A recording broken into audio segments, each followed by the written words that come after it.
Et donc Joseph est vendu. Mais il y a quelque chose que ses frères font. La Bible dit ils prennent l'habit, la tunique que Jacob avait donnée à Joseph. Ils prennent cette tunique. Alors ils vont prendre la tunique et ils vont aller tuer un animal. On précise qu'ils ont tué un bouc. Et lorsqu'ils vont tuer ce bouc-là, ils vont prendre la tunique de Joseph et ils vont tremper la tunique de Joseph dans le sang du bouc. Et Rafola Sutremegiba Antekla. Nous allons disséquer la parole dans des nanomolécules ce soir. Écoutez, le problème est que Joseph est vendu.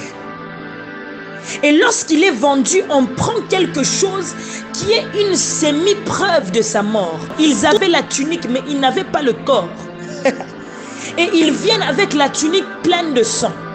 Et ils demandent à un père qui lui avait confectionné la tunique.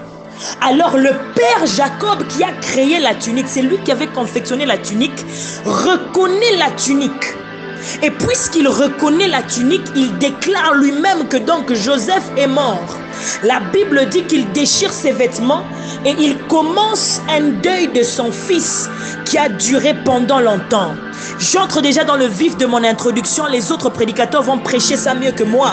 Mais il y a des Jacob qui sont en train de faire des deuils pendant longtemps. Ils pensent qu'ils font le deuil de Joseph, mais ils font le deuil du bouc. Le problème, au fait, c'était que Jacob s'est basé sur sa connaissance et son expérience et sa mémoire pour déclarer et décider que non, Joseph est mort. Parce que lui avait la connaissance de la tunique. On lui présente une tunique, chose qu'il maîtrise, mais avec le sang, chose qu'il ne maîtrise pas. J'aimerais dire à quelqu'un déjà ce soir, n'accepte jamais que l'ignorance des choses que tu n'as pas apprises te fasse faire un deuil. Non, tu peux taper dans la mémoire de l'Éternel. Oui, tu peux marcher sous la connaissance du Saint-Esprit pour que les choses que toi tu n'as pas appris des hommes, que tu les apprennes de Dieu. Il y a des personnes qui ont pleuré des mariages qui n'ont jamais perdu. Il y a des personnes qui ont pleuré des business qui n'ont jamais perdu. Il y a des personnes qui ont fait le deuil des ministères qu'ils n'ont jamais perdu. Des personnes qui ont fait le deuil des opportunités d'un futur qu'ils pensent qu'ils ont raté parce que papa est mort le 12 juillet. Mais j'aimerais dire à quelqu'un que ce même 12 juillet là, alors que papa a rendu l'âme, Dieu a été encore présent. Dieu lui ne rend pas l'âme. Non, Dieu est encore là. Alléluia, alléluia. Le deuil du bouc, c'est simplement le deuil que tu penses faire mais que tu ne fais pas correctement. Parce qu'en réalité, Jacob était en train de pleurer un homme vivant. Le sang maintenant qu'il ne maîtrise pas, il n'avait pas connaissance de cela. J'aimerais dire à Jacob, si tu connais la tunique mais tu ne connais pas le sang, tu risquerais de faire le deuil du bouc. Il y a des choses que l'homme maîtrise, mais il y a aussi des choses que toi et moi ne maîtrisons pas. Dis avec moi, place à la prière. La prière te permet de taper dans les registres de Dieu pour savoir si réellement le battement du cœur de Joseph est encore valide ou pas. Et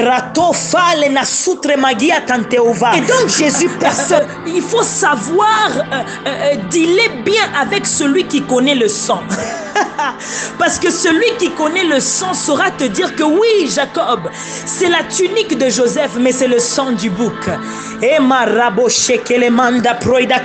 Il était devant des choses qu'il maîtrisait, mais il y avait aussi des choses qu'il ne maîtrisait pas. J'aimerais le dire à quelqu'un, en ce qui concerne tes petites affaires, en ce qui concerne tes études, en ce qui concerne ta vie de prière, ton église, ton père spirituel, ton neveu, ta tante, la santé de ta mère, toutes ces choses-là, j'aimerais dire à quelqu'un, devant les choses que tu ne maîtrises pas, cherche celui qui a créé les choses que toi tu ne maîtrises pas. Est-ce que quelqu'un m'écoute? Est-ce que quelqu'un m'écoute? Hey, Yabasutu Premai. Le deuil du bouc a poussé à Jacob à couler des larmes. Au lieu de couler des larmes de joie parce qu'au moins son fils est encore en vie, lui il coule des larmes de tristesse en train de faire un deuil pendant longtemps. Mais ce n'était pas le deuil de Joseph, c'était le deuil du bouc. Le deuil du bouc. Le deuil du bouc, c'est symbole d'ignorance. Tu connais ton fils, mais tu ne connais pas le sang de ton fils. Seul Dieu connaît des choses que les hommes ne connaissent pas. La Bible dit que nous avons en nous son esprit, et ce même esprit sonde les profondeurs de Dieu. Alors que je parle